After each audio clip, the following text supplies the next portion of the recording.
ধরুন আপনারা কয়েকদিনের জন্য ছুটি কাটাতে কোথাও ঘুরতে গেছেন। আপনারা ব্যাগপত্র নিয়ে আনন্দ করতে করতে একটা ট্রেনে উঠলেন। ট্রেনের জানলার একদম পাশে বসলেন। বাইরের প্রকৃতি এবং দৃশ্য দেখতে দেখতে আপনারা যাচ্ছেন। ট্রেনটাও ছুটে চলেছে সমান গতিতে। হঠাৎই ট্রেনটা কিছুক্ষণ পর একটা অন্ধকার টানেলের মধ্যে প্রবেশ করে। হঠাৎই আপনারা জানলার দিকে তাকালেন এবং দেখতে পেলেন ট্রেনের সাথেই হালকা অন্ধকারে আবছা অবয়বের মতো একজন মানুষ ট্রেনের সাথেই সমান গতিতে এগিয়ে চলেছে। যতক্ষণ পর্যন্ত ট্রেনটা টানেলটা না পেরোলো ততক্ষণই আপনারা ওই একই ছায়াটিকে দেখতে পারলেন, যেটি ট্রেনের সাথে সমান গতিতে হেঁটে চলেছে। তখন আপনারা কি করবেন? আর আজ আমি আপনাদের সামনে তুলে ধরবো এমনই একটা হন্টেড টানেলের গল্প, যেটি এখনো রয়েছে, যেটি সিমলায় অবস্থিত। নমস্কার, আমি সুপ্রিয়। সকলকে আবারও স্বাগত জানাই বং টেলিস্কোপের হরর অডিও সিরিজের সম্পূর্ণ একটি নতুন এপিসোডে। আজকে যে ঘটনাটির কথা আপনাদের সাথে শেয়ার করব সেটি সিমলায় অবস্থিত একটি টানেলকে নিয়ে। হিমাচল প্রদেশের পাহাড়ের ভেতর দিয়ে চলে গেছে কালকা সিমলা রেলওয়ে এবং এই লাইনের মাঝখানে আছে একটা লম্বা অন্ধকার টানেল, যাকে বলা হয়েছে টানেল নাম্বার 33। আবার অনেকে এই টানেলটিকে আরেকটি নামে চেনে, ব্যারক টানেল। এই টানেলটি তৈরি হয়েছিল ব্রিটিশ আমলে একজন ইঞ্জিনিয়ারের হাত ধরে, ক্যাপ্টেন ব্যারক। কিন্তু একটা ভুল, একটা অপমান সবকিছু বদলে ফেলে। কেউ কেউ বলে টানেলের ভেতর দিয়ে একজন মানুষ হাঁটে, কিন্তু কাউকে স্পষ্ট আজ অব্দি দেখা যায়নি। আবার কেউ কেউ বলে ওই টানেলের ভেতর সন্ধ্যার পর ফিসফিস করে একটা আওয়াজ ভেসে ওঠে। আজকের এই এপিসোডে আমরা জানবো সিমলার এই টানেলের রহস্যময় ঘটনাটি। এটা কি সত্যি ভৌতিক জায়গা নাকি মানুষের মন ভরা একটি কাহিনী? তবে আজকের এই ঘটনাটি শুরু করার আগে আমি আপনাদের জানিয়ে দিই, যদি আপনাদের জীবনেও কখনো কোনো ভৌতিক ঘটনা ঘটে থাকে অথবা আপনাদের বন্ধু বান্ধব আত্মীয় পরিবার পরিজন কারোর কাছ থেকে কখনো কোনো ভয়ঙ্কর অভিজ্ঞতা বা কোনো ঘটনা শুনে থাকেন, তাহলে সেটি আমার সাথে শেয়ার করুন। এই ভিডিওর ডেসক্রিপশন বক্সে আমি আমার ইমেল অ্যাড্রেস, ফেসবুক এবং ইনস্টাগ্রাম আইডি প্রোভাইড করে দিয়েছি। ওখানে গিয়ে আপনি আপনাদের ঘটনা আমাকে লিখে পাঠান। আপনারা যত বেশি ঘটনা পাঠাবেন তত বেশি ঘটনা আমি আপনাদের সামনে শেয়ার করতে পারবো। তাই আর বেশি দেরি না করে এখনই ঘটনা লিখে পাঠান। পাহাড়ের নিঃশব্দতা, কুয়াশায় ভরা একটা সকাল। হিমাচল প্রদেশের পাহাড়ি রাস্তা ধরে একটা ট্রেন ধীর গতিতে এগিয়ে চলেছে। কালকা সিমলা রেলওয়ে এমন একটা রেলপথ যেটি তৈরি করতে লেগেছিল মানুষের ঘাম আর রক্ত। আর এই লাইনের মাঝখানেই একটা টানেল চলে গেছে, টানেল নাম্বার 33। এবং এই টানেলের ভেতর দিয়েই ট্রেনটিকে এপার থেকে ওপারে যেতে হয়। লোকজন এই টানেলটিকে আরেকটি নামে চেনে, ব্যারক টানেল। সময়টা ছিল 1990 সাল। ব্রিটিশরা তখন ভারতের পাহাড়ি এলাকায় রেল লাইন বসানোর কাজ শুরু করেছে, কারণ সিমলা তখন ব্রিটিশদের সামার ক্যাপিটাল।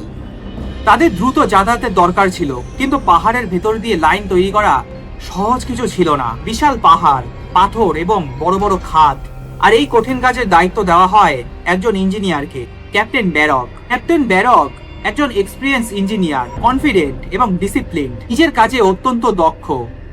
তার উপরে দায়িত্বটা পড়ে সবচেয়ে কঠিন টানেল বানানোর, টানেল নাম্বার 33। পাহাড়ি খাদে টানেলটা বানানো খুবই কষ্টকর একটা ব্যাপার ছিল। তাই ক্যাপ্টেন ব্যারক একটা প্ল্যান করলেন।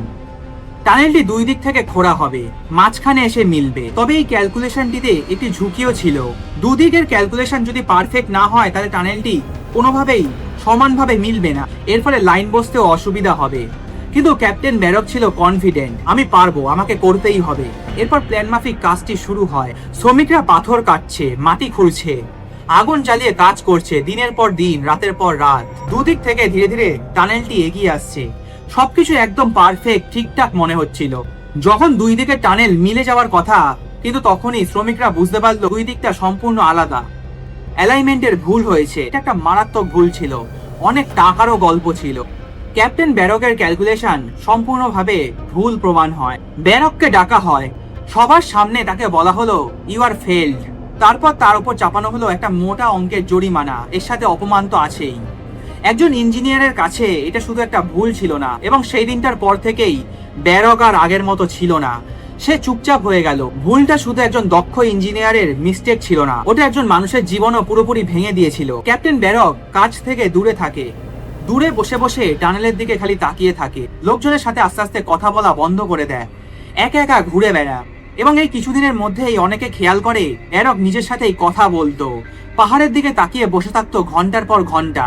এবং তার চোখে একটা জিনিস ছিল, সেটি কোনো ভয় না, সেটি ছিল অনুতাপ এবং অপমান। কিছুদিন পর একদিন বিকেলে ব্যারক রাস্তায় বের হয় এবং এই ক্যাপ্টেন ব্যারকের সাথে ছিল তার প্রিয় কুকুর। পাহাড়ি একটা নির্জন পথ দিয়ে ব্যারক এবং তার কুকুরটি হাঁটছিল। হঠাৎই চারপাশে ঘন কুয়াশা নেমে আসে।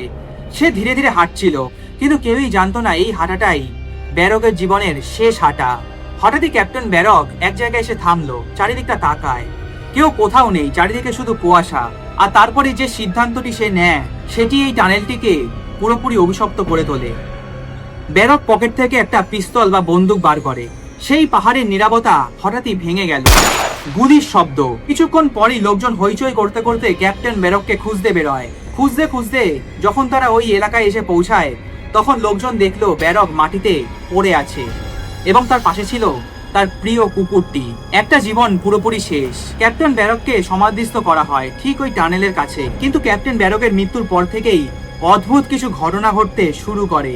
টানেল 33-র কাজ আবার শুরু হয়। নতুন ইঞ্জিনিয়ার আসে, কাজ এগোতে থাকে। কিন্তু শ্রমিকরা বলতে শুরু করলো, আমরা এখন একা না। একজন শ্রমিক বলেছিল, আমি স্পষ্ট শুনেছি, রাতের অন্ধকারে মশাল জ্বালিয়ে যখন টানেলের ভেতরে আমরা কাজ করছি, হঠাৎই মনে হচ্ছে আমাদের কানের কাছে কেউ ফিসফিস করছে এবং সে বলছে, I am sorry. আবার কেউ বলছে কেউ আমার পেছনে ঝুঁকে দাঁড়িয়ে রয়েছে আর জোরে জোরে নিঃশ্বাস ফেলছে। রাতের অন্ধকারে সন্ধ্যের দিকে আমরা যখন মশাল বা লণ্ঠনের আলোতে কাজ করছি, তখনই আমরা দেখতে পাই একটা ছায়া অদ্ভুতভাবে এই পাশ থেকে ওপাশ হাঁটাচলা করছে, কিন্তু লণ্ঠন বা মশালের আলো সামনে নিয়ে যেতেই কেউ কোথাও নেই। ধীরে ধীরে শ্রমিকরা ভয় পেতে শুরু করে। কেউ রাতে আর কাজ করতে চায় না। তারা শুধু একটা কথাই বলতো, ক্যাপ্টেন ব্যারক ফিরে এসেছে। এবং এইসব ঘটনার পরেও টানেলটা শেষ অবধি তৈরি হয়, কিন্তু যেটি শুরু হয়েছিল সেটি আর থেমে থাকেনি। একজন মানুষ তার ভুলের জন্য তার জীবনটা শেষ করেছিল, কিন্তু তার উপস্থিতি এখনো শেষ হয়নি। এরপর দীর্ঘদিন চলে যায়, সময় বদলেছে, ব্রিটিশরাও চলে গেছে, নতুন প্রজন্ম এসেছে, কিন্তু টানেল 33 একই রকম আছে। পাহাড়ের ভেতরে একটা অন্ধকার পথ। কিছু মানুষ বলে সন্ধ্যার পর সেই টানেলের ভেতরে এখনো একজন হেঁটে চলেছে। সিমলায় ঘুরতে যাওয়া কিছু ট্যুরিস্ট তাদের অভিজ্ঞতাও শেয়ার করেছে। তারা জানিয়েছে কালকা সিমলার রেলওয়ে টয় ট্রেন ধীরে ধীরে এগিয়ে চলেছে। ট্যুরিস্টরা বসে আছে, কেউ ছবি তুলছে, কেউ জানলার বাইরে পাহাড় দেখছে। সবকিছুই নর্মাল যতক্ষণ পর্যন্ত ট্রেনটা না ঢুকলো ঠিক সেই টানেল 33-র ভেতর।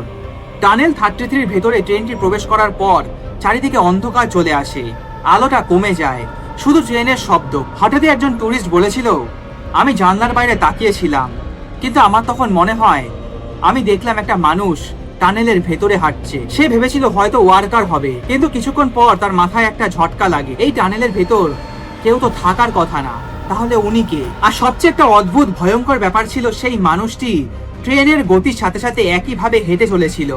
এটা কিভাবে সম্ভব? এবং আরেকজন লোক বলেছে, আমি একটি ছায়া দেখেছিলাম, কিন্তু ছায়াটা স্পষ্ট না, কিন্তু মানুষের মতোই ছিল, আর সেটা আমার দিকে তাকিয়েছিল। হঠাৎই তার চোখটা চলে যাওয়ার পর সেই ছায়াটি চোখটা সরিয়ে নেয়। আমি চোখটা মুছে আবার তাকাই, কিন্তু তখন কিছুই ছিল না। এবং এটি দেখার পর আমার শরীর ঠান্ডা হয়ে গিয়েছিল। বেশিরভাগ মানুষ এবং টুরিস্টরা একটা কমন জিনিসই বলে, টানেলের ভেতর হঠাৎই ঠান্ডা লাগে, নিঃশ্বাস নিতে কষ্ট হয়, যেন কেউ খুব কাছে দাঁড়িয়ে আছে, কিন্তু কিছুই দেখা যায় না। আর এক্সপ্লেন করলেও হয়তো কিছু মানুষ এটি বিশ্বাস করবে না, তাই তারা এটি চেপে যায়। আর আজও প্রতিদিন ট্রেন ওই টানেলের ভেতর দিয়ে যায়, হাজার হাজার মানুষ পারাপার হয়।